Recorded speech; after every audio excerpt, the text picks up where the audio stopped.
Ons Vader wat in die hemel is, dankie dat U ook hier is. En ons bid vanaand dat U koninkryk sal kom. En dat U wil sal geskied, want ons weet, dat dit is die beste vir ons. U wil net dit wat goed is, en die heel beste vir ons gee. Dankie dat ons dit van U mag verwag, en dat as dit nie goed gaan nie, weet ons U is ook by ons, en U dra vir ons. Dankie ook dat ons in Jesus Christus se naam die bose kan weerstaan, dat hy geen invloed hier sal uitoefen nie. En dat ons mag weet, U o Gees van God, wil vanaand ook vir ons kom seën en met ons kom praat. Ons dank U daarvoor in Jesus Christus se wonderlike naam. Amen. Dis 'n bietjie ander Psalm 23. Wie ken hom? Het hom al gehoor in die verlede? Nee. Ons het nog so 2 versies bygeskryf om die hele Psalm 23 in te trek. En ons sal nou moet kyk, hoe gaan ons kry dat iemand dit vir ons speel, want ek kon dit nooit opneem nie. Ons gaan vanaand saam lees uit Romeine 5 vers 6 tot 11. Ons tema is oorweldigende liefde en oorweldigende vrede. En as ons daar by Romeine 5 kom, is dit 'n gedeelte waar Paulus vir die gemeente in Rome baie mooi kom sê, wat die uitwerking van God se vryspraak van ons is op die kruis. Want daar het die Here vir ons kom sê, as jy my aanneem, dan maak ek jou vry.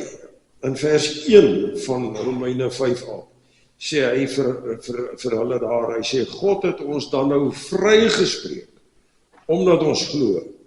Daarom is daar nou vrede tussen ons en God, deur ons Here Jesus Christus. Deur hom het ons in die geloof ook die vrye toegang verkry, tot hierdie genade waarin ons nou vasstaan.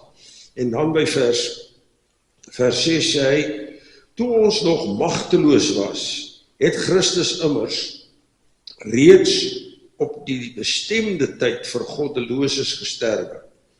'n Mens gee tog nie sommer jou lewe prys nie, selfs nie vir 'n regverdige nie. Ja, tog, vir 'n goeie mens sal iemand miskien nog die moed hê om te sterwe.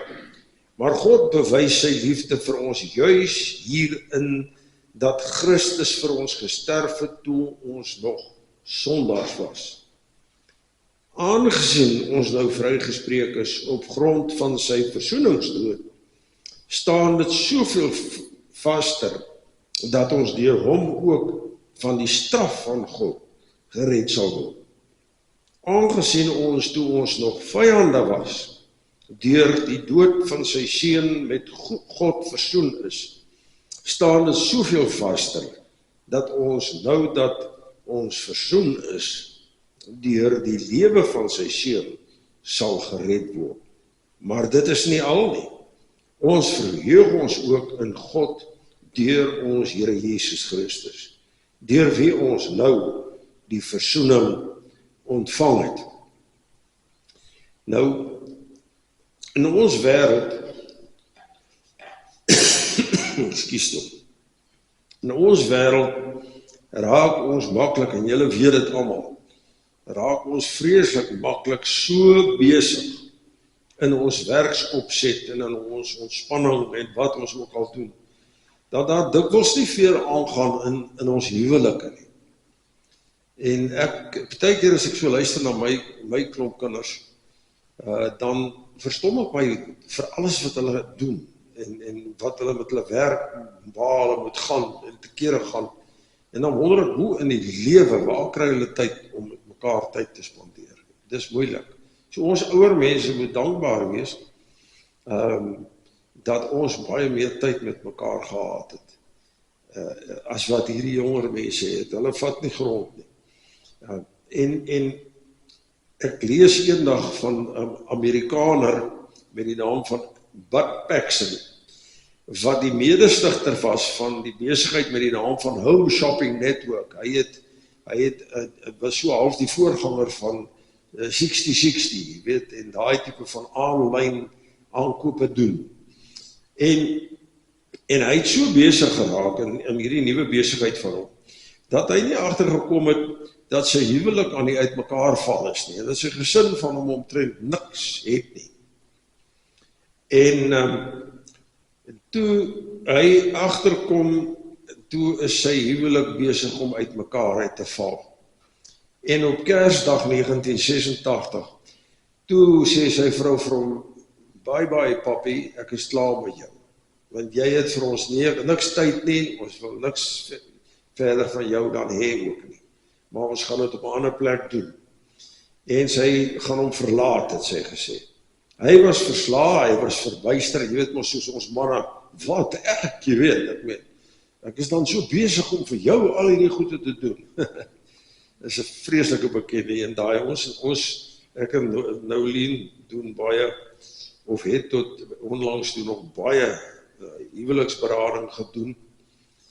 En al wat my kwaad maak is die ouens kom partykeer na jou toe net om 'n alibi te kry by die hof om te sê ek was by die sielkundige, ek was by die dominee en so aan niks het gehelp nie. Maar dan het die vuil uil nooit gaan probeer doen wat jy vir hom sê nie. Jy weet, maar dis nou hulle saak daai.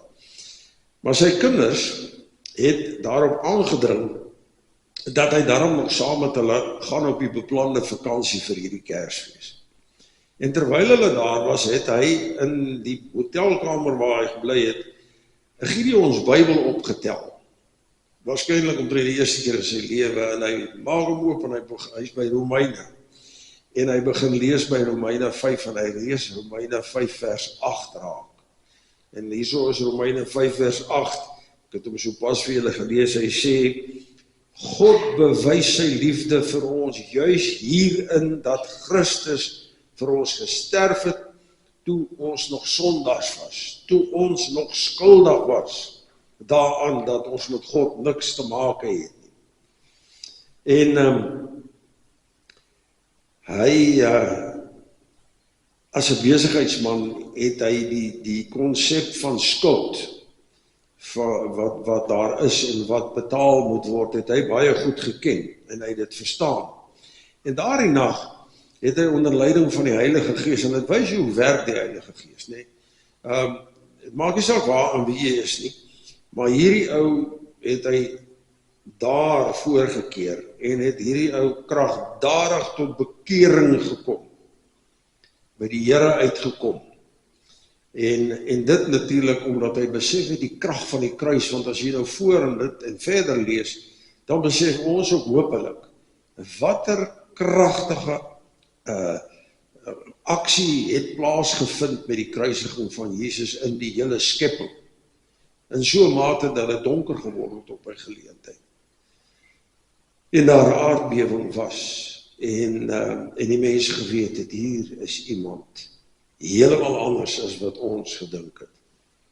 So wat op Golgotha gebeur het van daar af weer galm deur al die eeue, en bereik ons waar ook al ons mag bevind, in oorvloedige rykdom of in 'n rioolsloot. Dit maak nie waar jy is nie, maak nie saak waar jy is nie.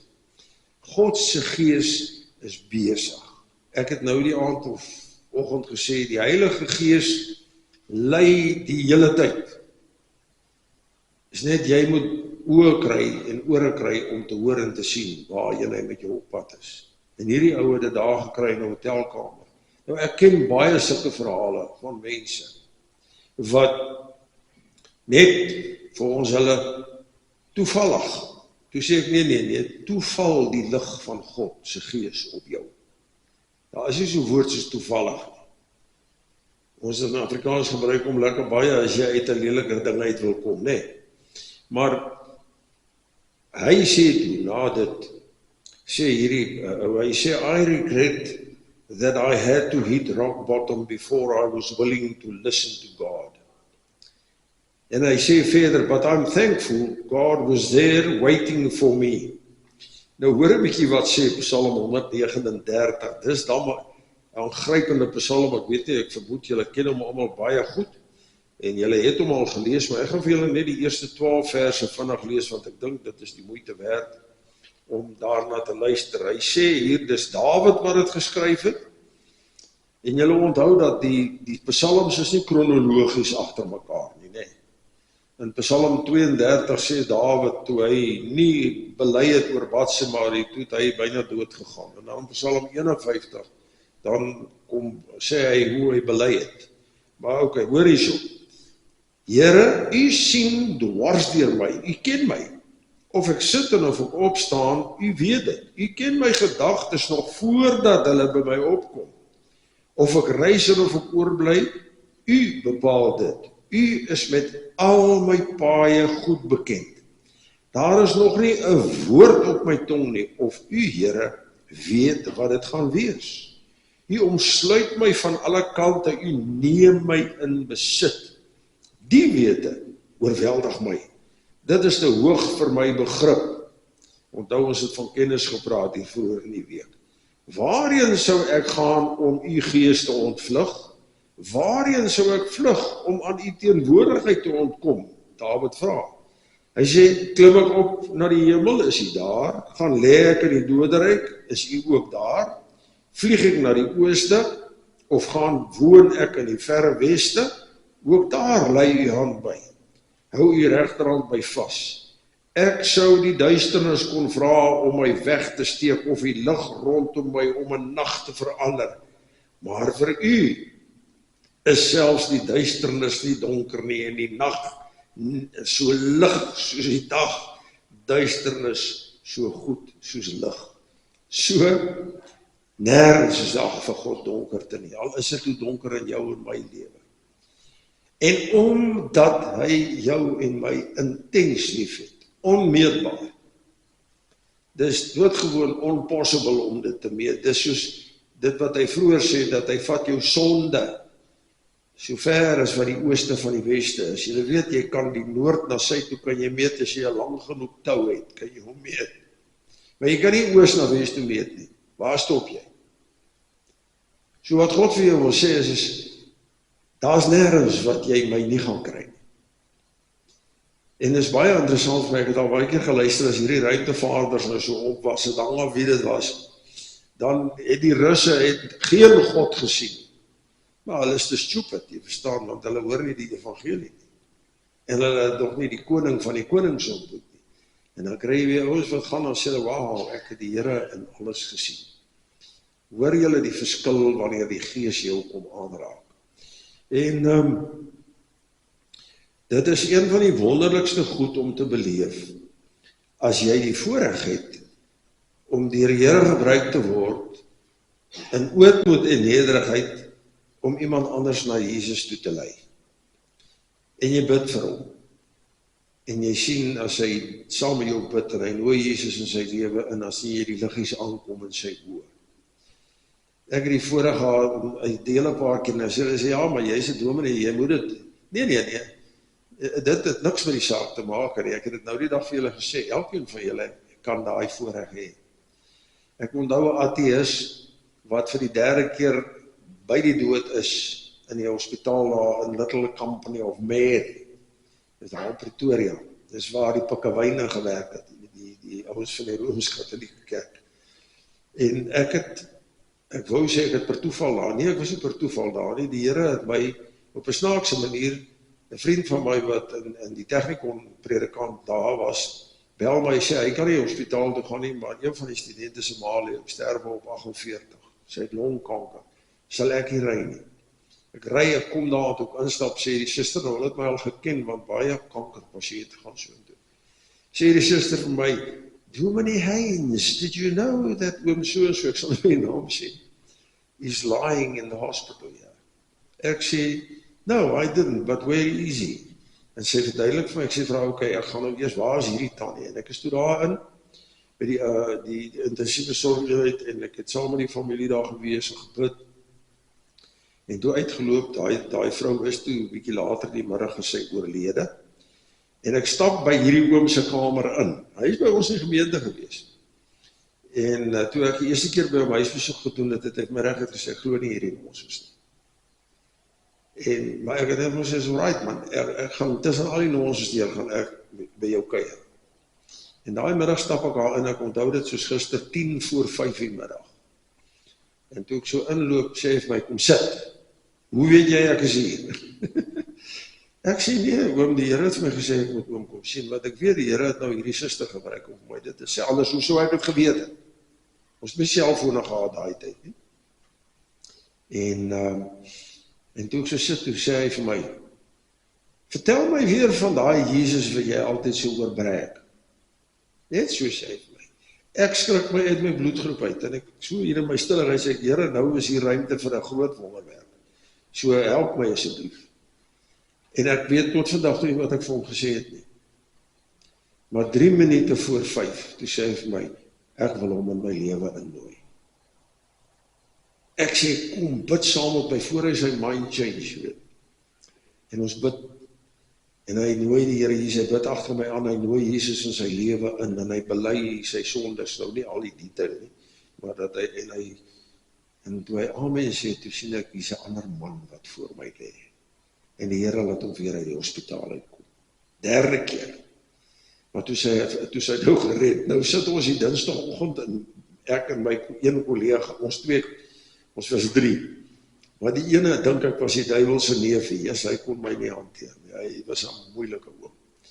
Maar, en hy sê vir my toe, ons het klaar Bybel gelees het, in stilte tyd, hy sê vir my, wat het jy daar met daai oom gedoen?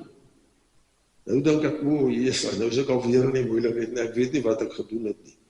Ek sê, hoekom? Hy sê nie, hy het my maandag gebel, en die predikant het my gesê, ek mors my tyd om by die ou te kuier. En hy het my gebel en gesê, ek moet kom, hy wil my praat. Hy sê, en toe ek al kom, toe sê ek my, hoekom het jy my nooit van Jesus vertel nie? En hy het hom maar uitgetrap. Toe sê ek in die moeilikheid.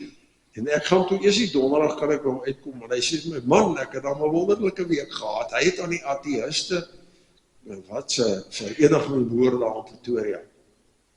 Hy het al daai ouens gebel, hulle moes hom almal kom sien. En hy het die evangelie van Jesus Christus met hulle gedeel. Wat hulle gemaak het, weet ek nie, maar ek dink hulle het gedink, hy kanker het hom nou sy kop laat verloor. Maar ek weet, hy is dood as 'n kind van die Here. Sy vrou het dit ook so gesê. So ek het nou 'n bietjie van julle tyd gemors. Nee, ek dink dit is belangrik dat ons weet hierdie goed gebeur. God is lief vir almal. Hy het almal gemaak, hy wil almal gered hê. Dit sê Petrus vir ons daar 2 Petrus 3:8, né? En 9. So ek en jy het 'n verantwoordelikheid om nie geleenthede te laat verbygaan nie. En weet jy wat? As jy hierdie liefde van God toelaat om in jou in te trek en vir jou te begin gebruik en al jou bangigheid en goede weg te vat. Ek was vrek bang om met mense te praat oor Jesus. Regtig waar. Ek het nie kans gesien daarvoor nie.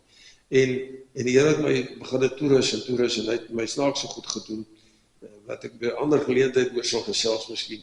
Maar die belangrikste ding wat ek daarna beleef het, is die vrede van God wat op my neergedaal het. En ek sien dit op daai oom neerdaal. Jy kan dit sommer sien, dit gebeur. En toe onthou ek wat 'n oom vir my gesê het, 'n ou dominee, nou ja, nou sê ek ook al. Hy sê eendag vir my toe ek met hom praat oor dit, en toe sê ek nog jong, juis in daai gemeente, toe sê hy, jong, as jy oor iets twyfel, dan gaan lees jy Kolossense 3 vers 15. Kolossense 3 vers 15, en ek het later gesien, Filippense 4 vers 6 en 7 sê dieselfde ding.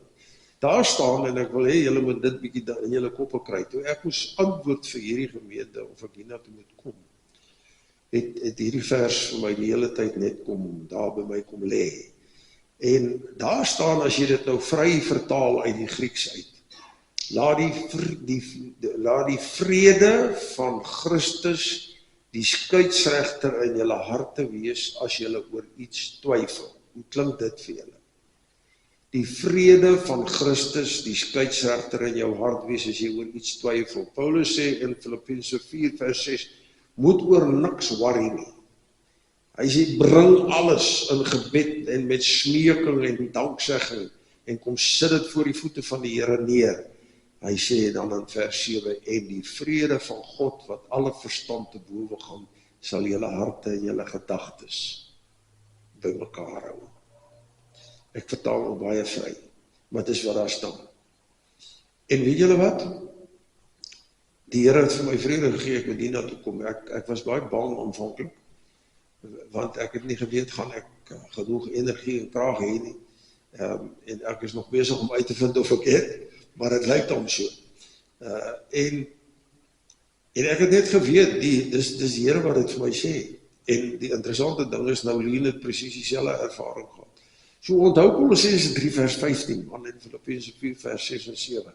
As jy stoei met goed, wat moet ek doen? Hoe moet ek maak? Dan praat jy met God. En hy het jou lief, man, hy is tot in die moeilikste goed is hy by jou. Eendag moes ek in die hospitaal saam met mense staan en die oom lê al, ek dink op baie stadium 3 maande daar op pype en masjiene en goed. En die dokter het vir my gesê, hy is nie meer lewe hierso nie. Wat moet nou gebeur? Nou is ek 'n student my finale jaar. En ek werk daar in Tygerberg Hospitaal, ek dink ek het dit gesê elke 10de dag. Saam met 10 ander ouens, 9 ander ouens wat ons so afgewissel het. En ek sê vir die tannie, hoekom vra jy nie vir die dokter om al hierdie goed af te sit nie? En as die oom bly leef, dan weet ons, daar is nog iets om te doen. En ek dink, ek weet nie waar dit vandaan kom nie. En hulle het afgesit en daai oom het net opgehou asemhaal. En die tannie sê vir my, dankie, ek kon dit nie meer hanteer nie. Kan jy dink, jy gaan vir 3 maande hospitaal toe, hier lê iemand wat jy niks meer kan doen nie. Dit is baie sleg. Ek sê nie maklik vir ou so iets nie, hoor. Ek is maar, kyk nog, ek het wel 'n testament wat sê, moenie weer in my pype en allemaal, as ek weer 'n hartaanval het, en dit lyk nie goed nie, moet my asseblief nie terugbring nie, want dan gaan ek by jou kom spook.